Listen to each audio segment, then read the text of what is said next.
All right.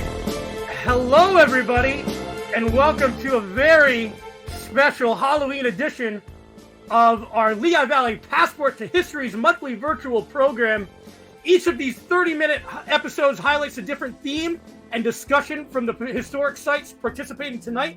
And tonight, if you couldn't tell, we are exploring haunted, historic Lehigh Valley.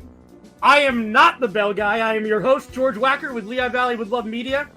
I'd like to invite you to take our 12-foot tall skeleton crawl.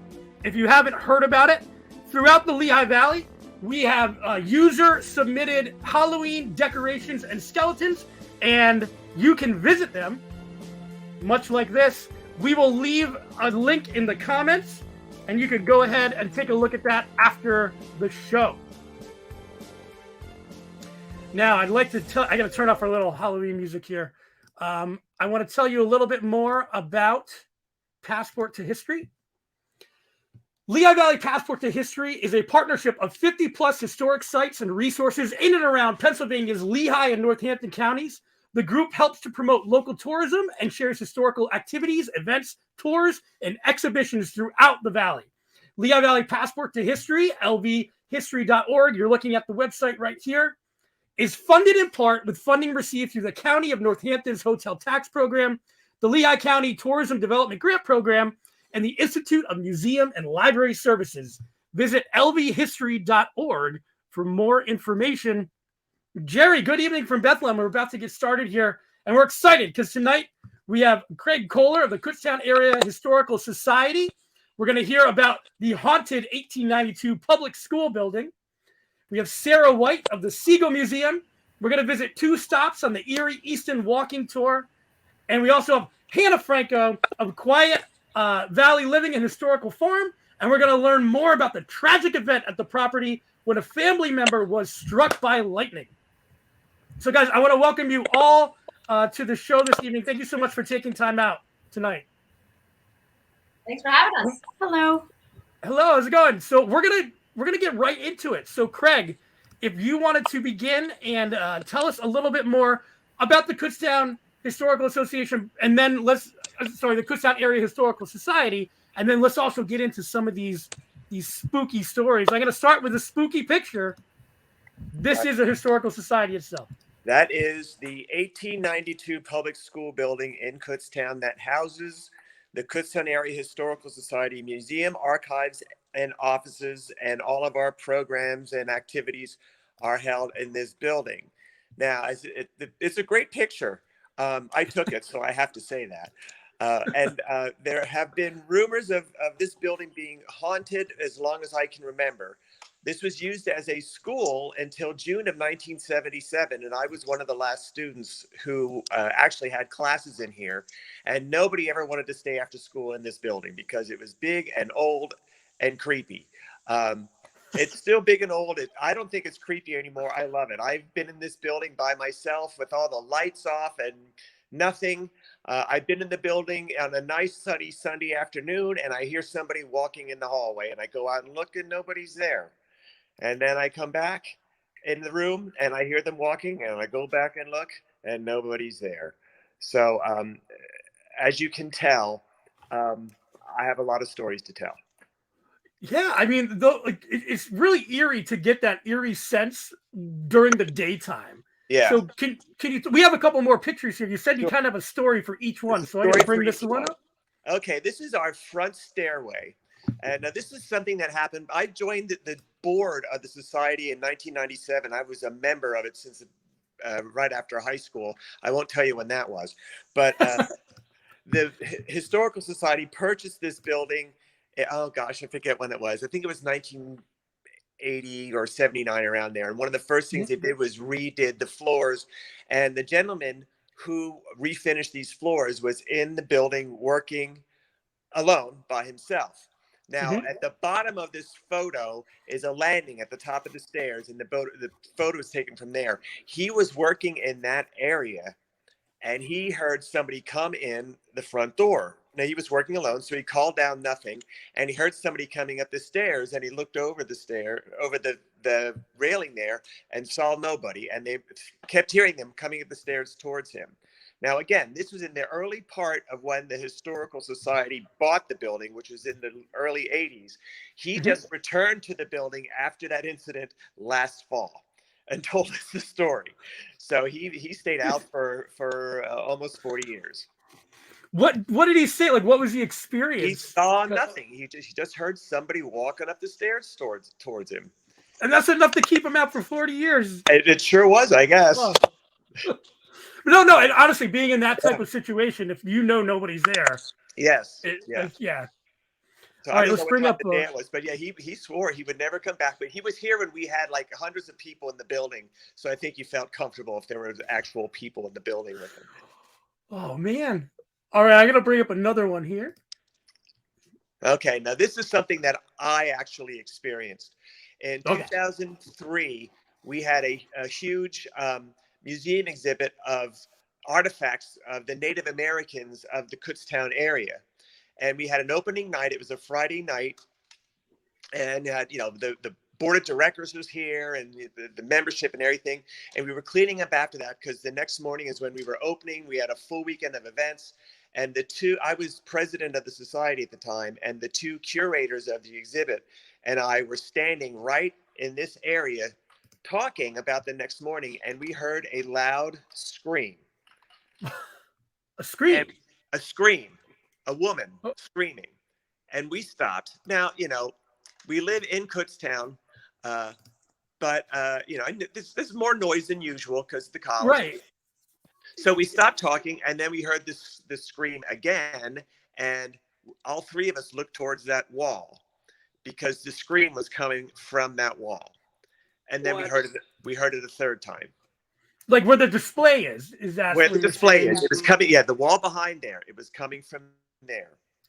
So what did you do? Did you go? Well, is there anything in there, or the walls are? I don't want to say hollow, but there's an area where you can crawl down. There's actually ladders in there because the early days of this building, they had like a convection to heat it.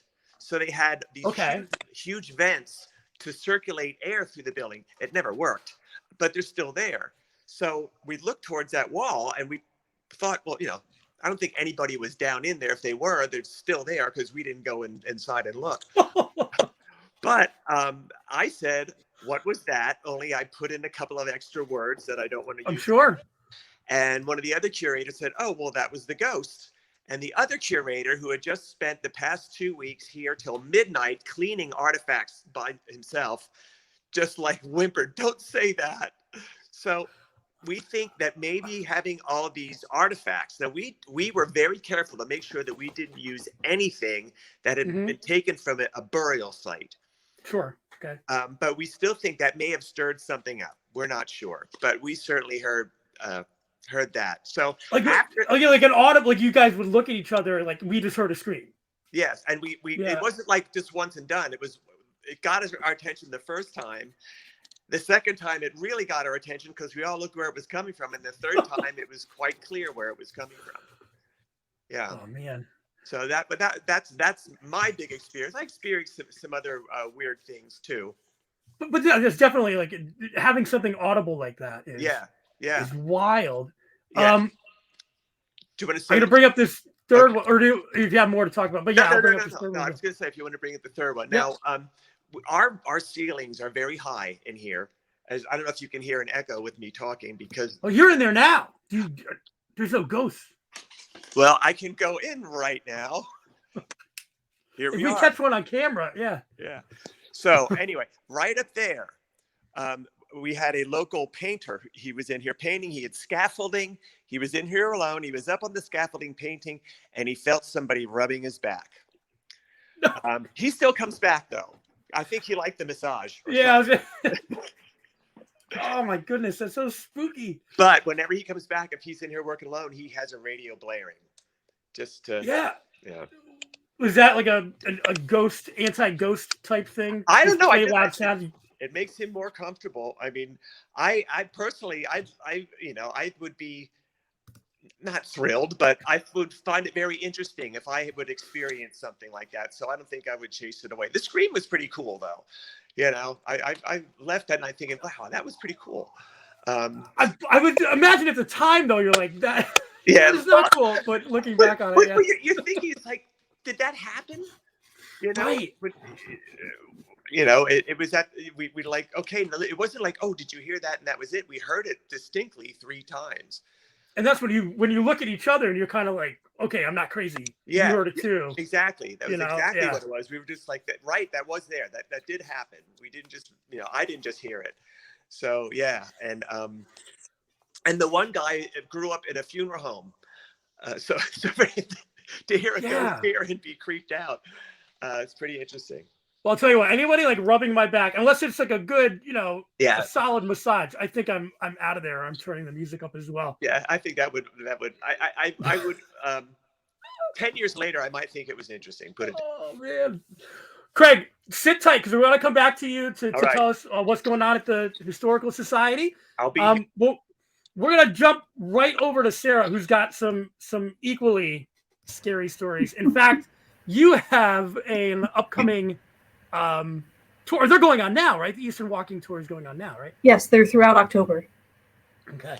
So can you tell us a little bit about those? And then I know that you had 2 that you wanted to share with us. Yes, I have. So thank you to George and to everyone who is tuning in. Thank you so much. Hi. Our Erie Easton Walking Tours relate tales of murder, mischief, and misadventure throughout the downtown Easton Historic District. And the tour itself encompasses 10 different locations, but it's important to note that unfortunately, many of the locations that the stories actually take place at were just too far to walk comfortably. Too. So we've tried to tell these stories in as similar a location as possible. So, for example, one of our stories is of his name was Johnny Ferrara.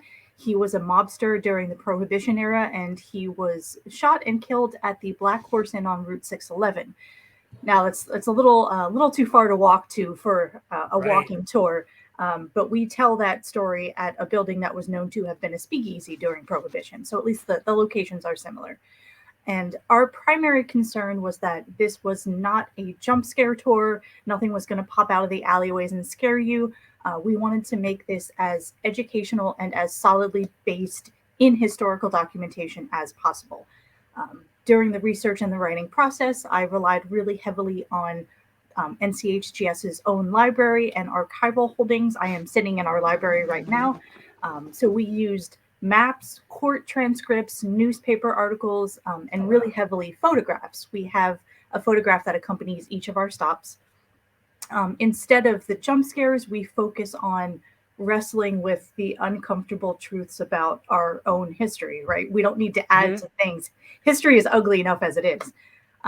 So I know I don't have that much time, but I want to share 2 of our most popular stories. Is this a correct one? Yes, the map is good. So this is a map from our archives of, this is part of what the downtown Easton Historic District would have looked like in the 1850s. So we tell this story, I'm pointing at the screen like you can see where I'm pointing, right? So we tell the story where it says, "You are here." On the left-hand side of the screen, you'll see a star that's marked the Winton House, and on the right is a livery stable. So when you were standing on North 4th Street, when Easton was founded in the 1750s and even up into the 1780s, North 4th Street was really the edge of town. Town only had about 50 people at the time of its founding, and where the livery stable was the site of a small pond. Now, the story comes to us from a woman named Mrs. Elizabeth Ellett, who arrived in Easton at about 1850, ironically, the year that this map was made.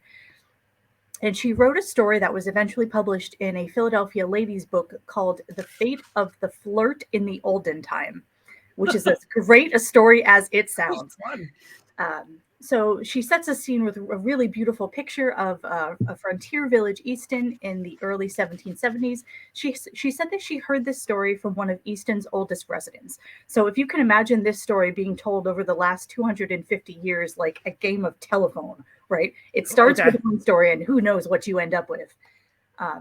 but the idea of the story was that a husband and wife had moved into Easton, and they were very different from the German settlers that were already in the area. The house that they were building was filled with what she called luxury housewares from Philadelphia. The husband, we think, was a member of the Colonial Assembly. The wife was described as very beautiful. And the husband is returning, going back and forth from Philadelphia to participate in the Colonial Assembly, which means that his wife is left alone in Easton. And from what we have gathered from different sources, including Mrs. Ellett, that the husbands of the town were spending far too much time with Mrs. Winton alone, and that their wives were understandably becoming very jealous. So the very short version of this story is that the wives decided to take revenge on Mrs. Winton by either intentionally or unintentionally drowning her in the nearby pond. Now, we don't know if they intended to drown her. Mrs. Ellett writes that they were just repeatedly dunking her head. I guess no one decided to check that she was okay at the end of it because she was found murdered the next morning. And when I tell this story, I think about we're telling a story of like trying to imagine that this part of Easton at this time is completely covered in woods. No one lives in town. Right. Committing a murder probably would not have been that difficult.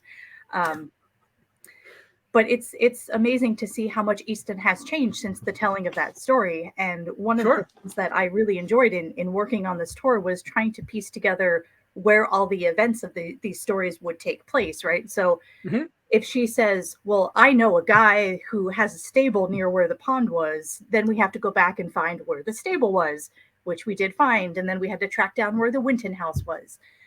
So again, this is just an example of really getting into like the actual factual information that we have about the tour.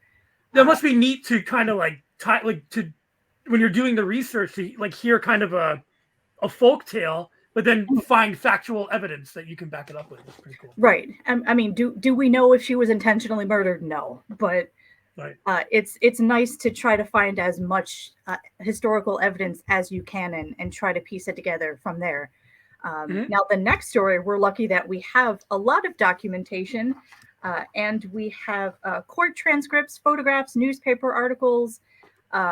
This is a little bit newer, so we were kind of lucky that we had more information recorded for this story. If you could switch to the one about the Laros murders. Yes. So this translates roughly into the Laros murders. I believe the German text underneath is an entire family poisoned by an ungrateful son. My German is not great, so if that needs to be corrected, please tell me. So this story, again, this one takes place a little bit north of Easton, up Route 611, where the Mineral Springs Hotel was. There was a home. The Laros family home was just across the road from that hotel. And on May 31st, 1876, the gentleman that you see on the photograph here, Alan Laros, poisoned his entire family by putting arsenic in their coffee pot. Now, we're really lucky that we are able to find all 375 pages of the court documentation. The photo that's on the screen right now was a German newspaper pamphlet that was published shortly after the trial. So going through the court testimony, Clara Laros, Alan's younger sister, who was 12 years old, stated that they all got sick at the supper table. Edwin Laros, at the age of 16, said that he drank the coffee several times and it tasted peppery. It burned his mouth. So more or less the entire family was killed by drinking arsenic, and the children, they hadn't had as much to drink, so they did recover. But the interesting thing about this case was it was the first successful case of an insanity plea in Pennsylvania's history. Really? The Easton, the Northampton County Courthouse, the prosecution, the Commonwealth argued that the motive was greed, that Alan Laros wanted to attend law school, but his parents wouldn't pay for it, so he murdered them to get their money. Logical, right? But the defense argued that he actually suffered from epilepsy and that before a seizure and after a seizure, his mind was not in a place to understand the consequences of his actions. So it went back and forth for a couple of months. He was found guilty of murder in the first degree. Then the defense sued the courthouse. Sued the Commonwealth for writ of error, and on like something like 20 something different charges. The case was eventually brought to the Supreme Court in Philadelphia, where they did declare that Alan Laris was legally insane. And that's the Supreme Court? It was just in Philadelphia at the time? Yes. Okay. The Pennsylvania Supreme Court. Okay. Creepy. Yeah. So there's a lot in that story. So these aren't even horrifying as it is. Yeah, I mean, these aren't even. I mean, some of them I'm sure you have ghost stories with them, but a lot. This is even kind of more interesting. This is almost true crime type stuff as well. Oh yeah, fascinating to me. That's one of our most popular stories. Again, this was one that was too far to walk to, but we always make the disclaimer that we tell this story at Three Birds Coffee House because of the coffee connection, but we're very clear that nothing happened at the coffee house. The coffee is perfectly safe. Everything is fine. Yes. Just check to make sure your barista doesn't want to go to law school before you order the coffee. But this was one of my favorite stories, I think, because there was just so much solid evidence. Right. So you're able, it's not, I mean, it's fun to have that telephone type story, like you said, but it's also really interesting to have so many facts from something that's from the 1870s. Mm-hmm. So, but that's history for you. It's one or the other. That's right. We're going to keep with time. We're going to come back because I want to talk about Howie, of course, and he's watching right now, so I want to give him a shout out too. But we want to move on to Quiet Valley. And Hannah, you've been so patient. I hope is it as wonderful as it looks where you are right now? The setting is just absolutely unlike anything else you're going to find, because this is the original 1700s farmhouse that was built here, that based our living museum around. And this room in particular is the very first room that was built here on the farm. She arrived in the area with her parents. She helped dig out this very room that we're in right now, and really dug into a hill of dirt. So it stays very cool in the summertime. We're staying nice and warm here in the wintertime. But this is actually the site of a very unfortunate tragedy that involves Catherine's own granddaughter right in front of this very fireplace here. Yeah. Go ahead. I'm ready. See, Catherine was the youngest, not the youngest, but the only surviving child of the Deppers. They're the ones who moved here from Germany, or what is now called Germany. It wasn't called Germany back then.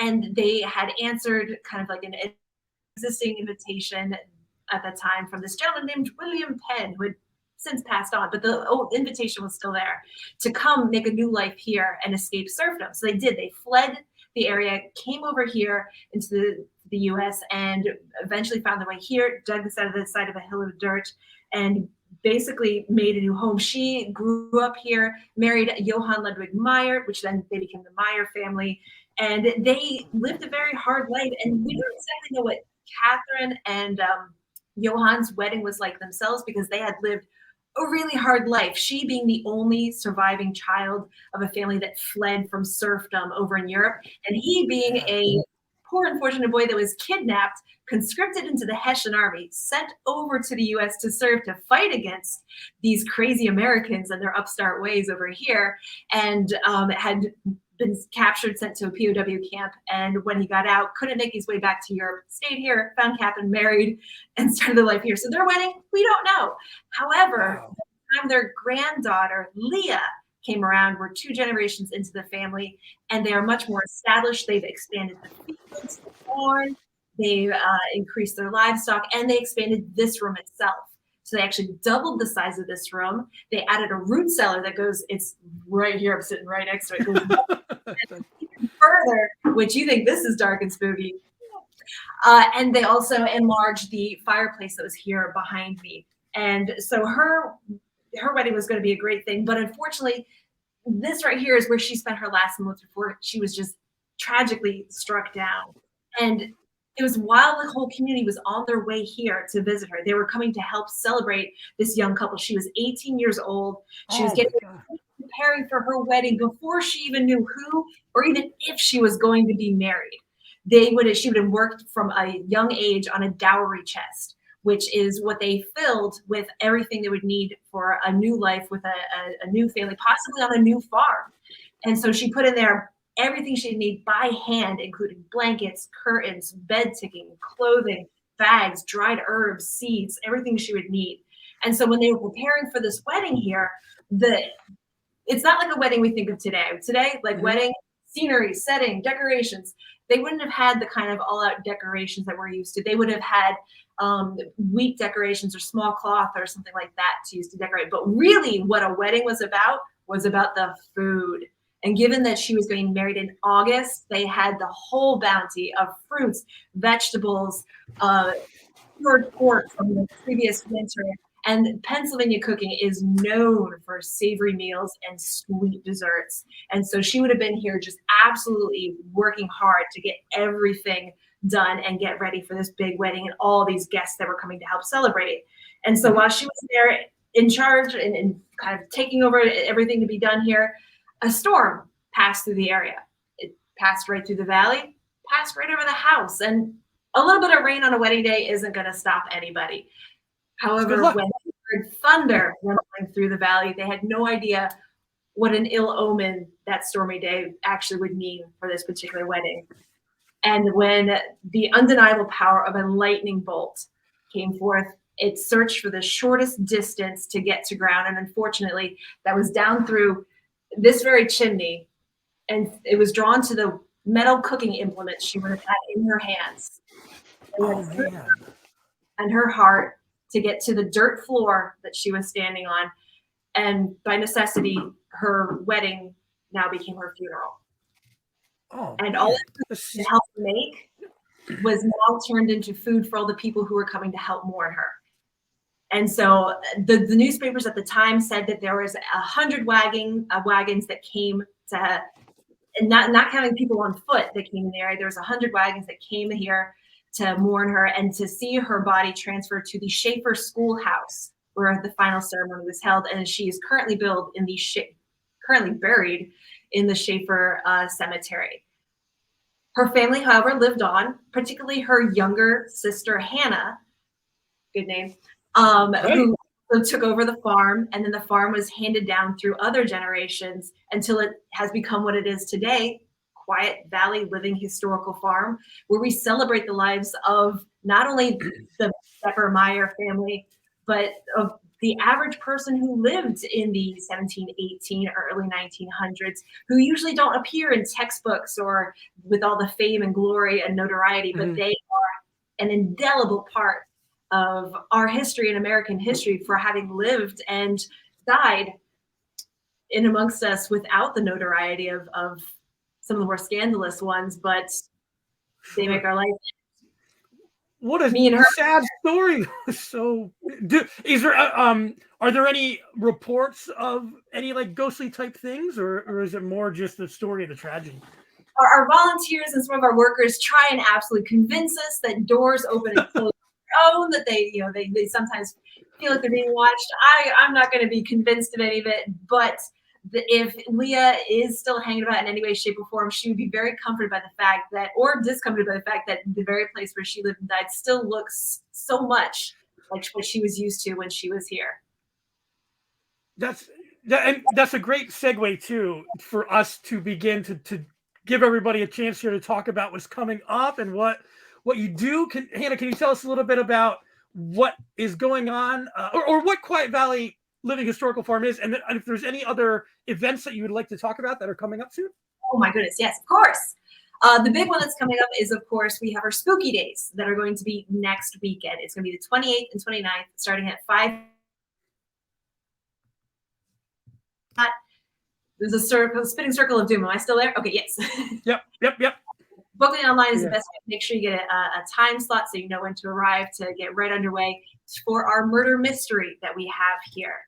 We have actors that are pretending to be from the 1800s, and guess what? Someone's dead, and you are there to help them find out who. And that will be happening next Friday and Saturday evenings. And then in December, we'll be having our old time Christmas. The first 2 weekends of December, we dress up in costume. We present the 1800s at Christmas time here in the farm, including a visit from the Belschnickel, who is a Pennsylvania Dutch kind of Krampus, Old St. Nick style visitor who would come and make sure that the bad children and good children each knew who they were. All right. Well, we're looking forward to that. Well, I didn't know that story. I didn't even know that you guys did spooky days. That's so fun. Yes. We have to check more. I dropped the link in the chat for everybody. And Sarah, we talked about what's coming up with Sigal Museum for the Erie Easton walking tours. I'm sure you have more going on. Did you want to talk a little bit about anything else that's coming up? Sure. So the Erie walking tours, we are planning right now to have them through the end of October. We may extend the dates a couple times into November, depending on they are getting booked up pretty quickly. We are also co-collaborating with the Easton Book Festival. As you see, we're going to be busy this weekend and I believe next weekend as well. We have a completely booked up and sold out author talk with Dr. Catherine Ramsland. She has written quite a few books on haunted Lehigh Valley. And I just recently found out that she actually co-authored the BTK Killer's autobiography. I read that she signed that for me. I don't know if that's weird or not, but I have that book. Yes. Oh. I learned from her, like she was exchanging letters with him. Again, that's a whole other thing, but yeah. Like, oh my goodness. Very world-renowned author. That's amazing. Yeah, so we are going full speed ahead up until the end of the year. So please come on out to what you're able to make it to. We're going to have extended hours for Easton Winter Village. We hope to see you in the next few months. All right. And last but certainly not least, Craig, have you experienced any hauntings in the last 15 minutes while you were on hold there? No, I did move. I did move closer to the router because I was going in and out. So the router is right here next to me just to make sure that my connectivity would stay the same. That's it. That's about it. That's the most otherworldly thing I had to deal with. So I'm going to throw it to you. Any upcoming things that you would like people to know about? We got your events page here. I'm going to throw it in the chat. Yes, sir. Our Facebook page is where is much more robust than our website because we find that our members really like Facebook better than they like searching the web. So this weekend, Kutztown is having haunted tours this Friday and Saturday. However, they are guided tours and they are sold out, so I can't plug it.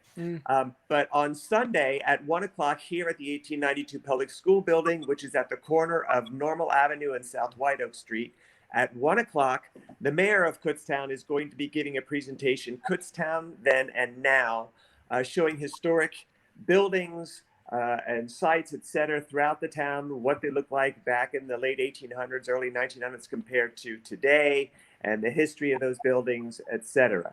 Our big event of the year. Oh, did you have a question? I'm sorry. Oh no, go ahead. Oh, our that big could have been a event ghost you heard because nobody said anything. So well, they're probably telling me, don't forget. Yeah.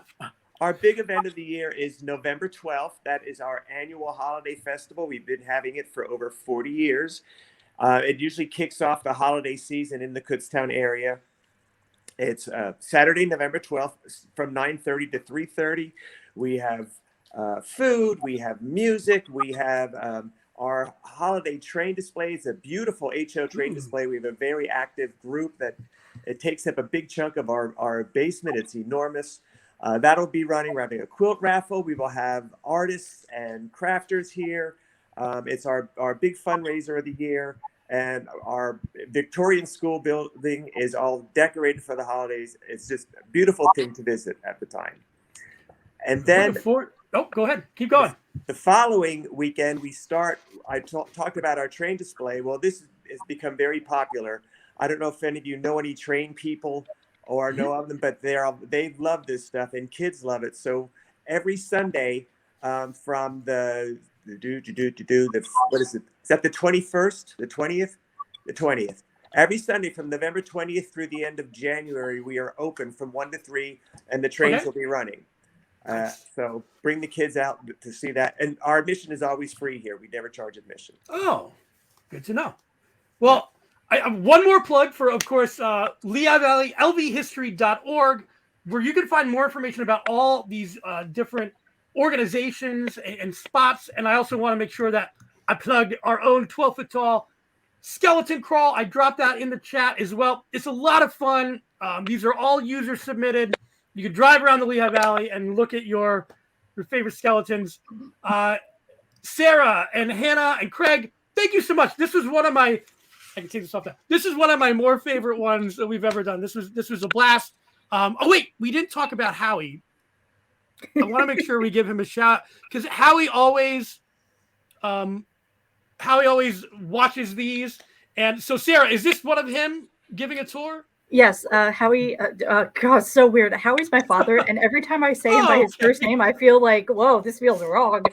Yeah, so Howie does the 5 o'clock Sunday tours for Erie Easton, and they're always packed. And I will caution you, as he will as well, he is very much a storyteller. So be prepared to walk and listen to some stories. And that's the whole point of a lot of these. They're so much fun, and there's so much history that goes along with this. It's just another, I think, a great way to learn more about history. It's just a little bit more, macabre this time of year. Again, guys, thank you so much. This was a truly a pleasure for me to learn more about these stories. And thank you to everybody who's watching. Of course, LV History, Lehigh Valley Passport to History, lvhistory.org. I'm your host, not the bell guy, George Wacker, and we hope you guys all have a great evening. Thank you so much. Good night. Thanks, everyone. Good night. Wave bye, Herman.